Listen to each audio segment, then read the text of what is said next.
give you an idea of what it's. This is the one that went all the way through. Look how beat up those are. So what I'm gonna do,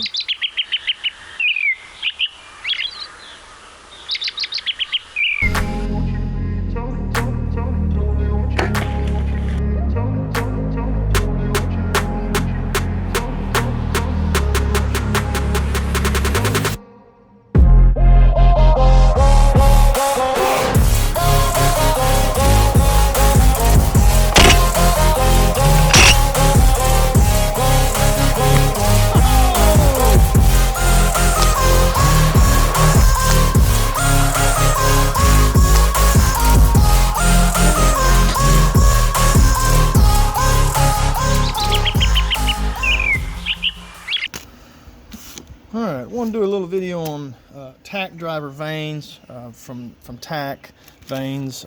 These, I've really gotten to where I like these, and at first I hated them, and I wanted to explain why that is and what changed, in case you're one of the people that, like me, didn't like them and never tried them again, never figured out why you didn't ever solve the riddle with them. So I wanted to clarify that a little bit. So I'm going with a 3 Fletch. I'm doing 2 on this fluorescent green and 1 in white. I always like to have white on my hunting arrows because if you ever want to check some blood, it's good to have a white Fletch on there. I'm also testing them out on these Easton Axis long range. These are a 4mm. They are extremely small, 340 spine, long range arrow. I'm planning on hunting with these. I've only bought 6 because I kind of want to test them, put them through the ringer on some stuff. Then I'll buy some more if I need them. So right now though, we're going to fletch these up. I've got some already fletched and they've been doing really good. I've got a couple more here that I need to finish cutting and fletching, and I figured it'd be a good time to kind of show how I'm doing the TAC vanes and why I've gotten to where I really like them. All right, so I've got to put these inserts in. I'm using a 125 grain tip. These inserts come with the Easton Axis long range arrows. So what you got to do to put them in, you could use like a Gorilla Glue, which I've done in the past, but I'm using Cool Flex. I've kind of gotten to where I like it. I started using it on my competition bow and arrows, and I've gotten to where I just kind of like it on everything. So to do that, get just a little bit of the flame going. We're not trying to burn too much. And heat up just a little bit of this, and we'll put it on this lower part of this insert. I'm going to put just a ton. It doesn't take just a ton. And now I'm just going to heat this up a little bit. I'm not trying to burn it, and then I'm just going to shove it inside here and twist as I insert it down in there. It seems like with these longer inserts, I always have to kind of just warm it up a little bit and then just give it one last push on the desk. And you just wipe this excess off. And the reason I like this is because if I ever want to change inserts, if I start having problems with these inserts, I can just reheat them, use a pair of pliers, and they'll pull right out.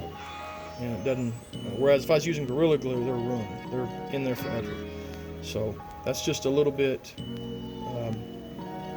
about why I like this Cool Flex. And I've pulled them out of targets that are very deep, and it's always seemed to, I hadn't had any come loose. That was one thing I worried about. That one's not coming off as good as I normally do, but it's doing good enough. All right, I've seen it on different places, cooling them down real quick with water seems to be a trick. Don't know if it makes a bit of difference, but doing what the pros do, I guess.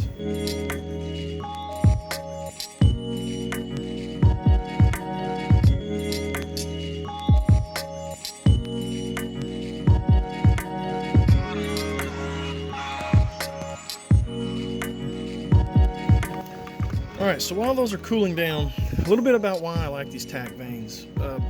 Different reasons. They're extremely durable. If you're shooting a fast bow or a heavy arrow that's punching through the target like I am, these will wrinkle because they've gone through a target, but they will straighten themselves back out. These ones here that I've been shooting for a while, they've been blown through a blocked target multiple times, and the fletchings will straighten themselves back out. I can't get that to focus. Ignore the bag on the end of those nocks, I'll talk about that. But they straighten themselves back out and they keep shooting great. So they are incredibly durable, whereas I tend to be the guy that has to refletch blazers for all my buddies. So that's one reason, incredibly durable. The other thing is how stiff they are, which makes them fly super quiet. They don't flap through the air like this blazer does. As this blazer is flying through the air, you get a lot of wind noise and stuff. So incredibly quiet. And same with this AAE Max Stealth. They're so bendable and flexible that they make a lot of noise. So the other thing is, even though this is bigger than the blazer and going to steer your arrow more, it weighs less. So you can see that compared to a blazer, if you put it on the scale, it comes in at 5.8 grains. Ignore the baby crying. 5.8, 5.6. The blazer, which is smaller, is coming in at 6.4, 6.6. The Max Stealth, which is about the same size as the TAC vane, is coming in at nearly double the grains. So you get more steering for less weight, and it's stiffer, it's quieter. So awesome vanes. Now let's talk about why I originally wasn't crazy about them. You are going to have to use the TAC primer and the TAC glue. You can't use some leftover AE glue or anything, boning glue. You've got to use their primer and their glue. The first mistake I made was not using this, and then I had to go get this, and world of difference. So just buy the glue, buy the primer. You can find combo packs on eBay. Hey dude, I'm trying to make a video over here, keep it down. Just buy this with the combo pack and go ahead and get your vanes. They've got a ton of colors, and you can get these as a combo pack. If not, eBay or Amazon or some kind of a local shop will hook you up with that. The other thing I found out was you need to do a little sanding, or at least I do. I don't guess everyone necessarily has to, but for me, I found taking just a little piece of, this is probably 150. I'm not going crazy with like a 60 grit or anything, but taking a little bit of sandpaper, kind of folding it, and just hitting the inside of that vane where that vane is going to touch the arrow, and just hitting that a little bit. I'll even set it down and just kind of run it back and forth.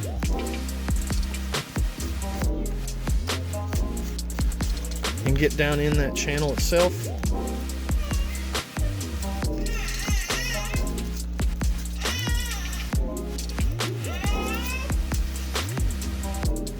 And then I'll actually take the arrow itself, where the vanes are going to go. And I'm not trying to take a ton of carbon off or anything. I'm just scuffing it up. That's all I'm doing. Just going to scuff it up a little bit. Didn't take any carbon off. Just knocking that little glossy shine that they put on these arrows. Just knocking a little bit of that off.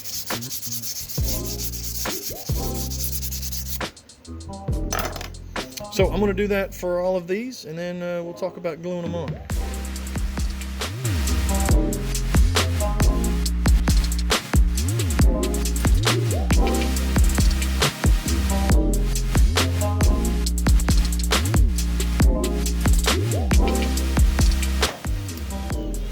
Alright, so I don't know if you can see, I'm not peeling any actual vane off. I'm just scuffing it.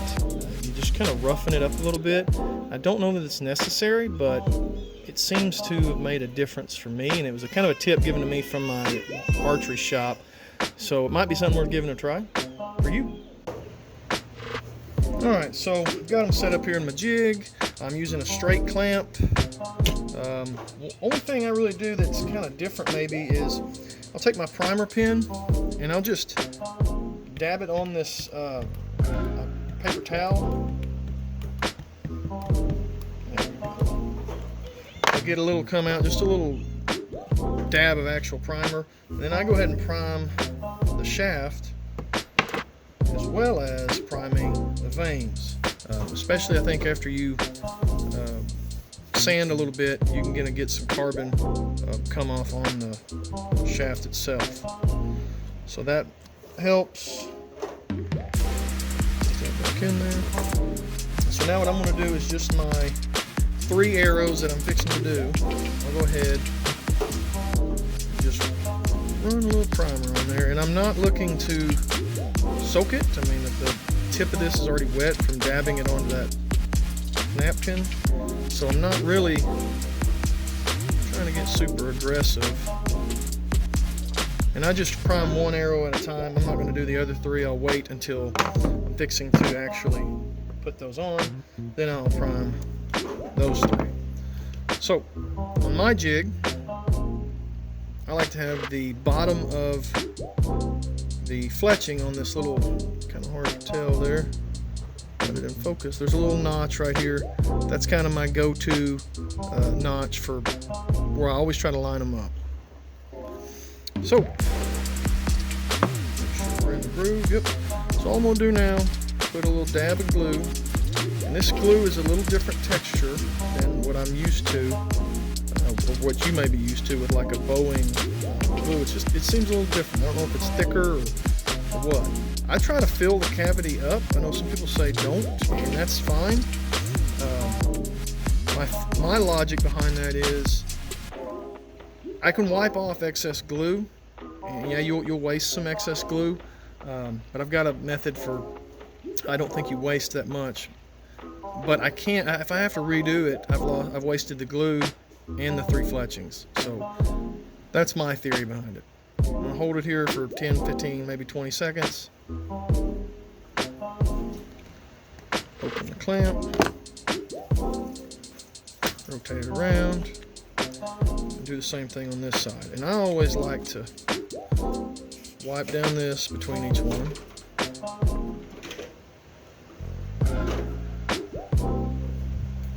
Then I like to check and make sure they're going to line up. See, that one's a little higher than the white one, so I'm going to bump it down just a little.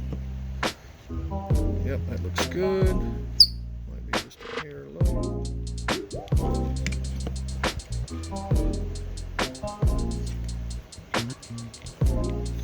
Alright, same thing.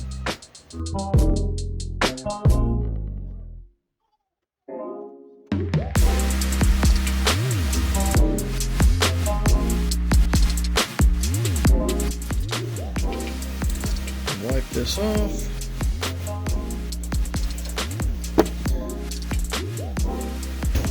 Alright, so I've got quite a bit of glue around these fletchings, as you can see. Take a Q-tip and just wipe it down there. And I think it gives you a little extra seal along the edge of that fletch.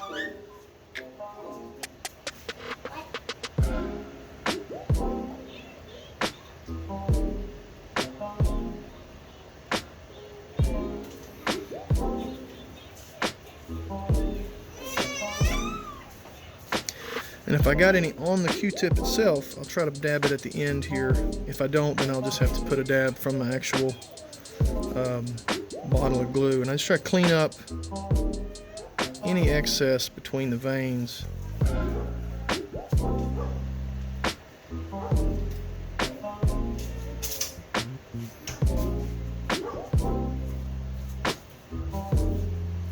Let that dry up. I'm going to put just a little dab at the ends here.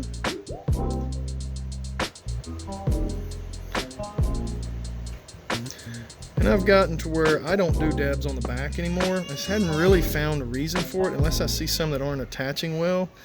Some people will put dabs there. I think it's kind of a waste of glue. Unless your arrow's flying backwards, I don't see it getting a lot of pressure in the back of the fletch. So what I'll do is I'll stand them up like this and lean them up to dry like this, so that that dab of glue I just put on there will kind of run down either into the vein or at least against it. I don't want it running this way. So lean that one up. And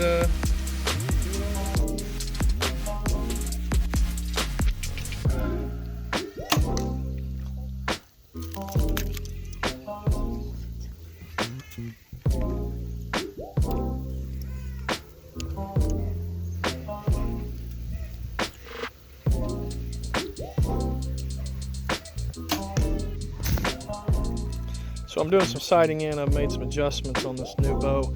And so first things first, one of them blew all the way through the target. This is the broadhead side of the target. So full example. Look at these fletchings. They are just whipped. Give you an idea of what it's. This is the one that went all the way through. Look how beat up those are. So what I'm gonna do, pull it out, pull them out. I'll give it a little bit of time, and it'll be back to its natural shape before long. Shooting it again. Here we are, basically good as new. If I can get it to focus on it.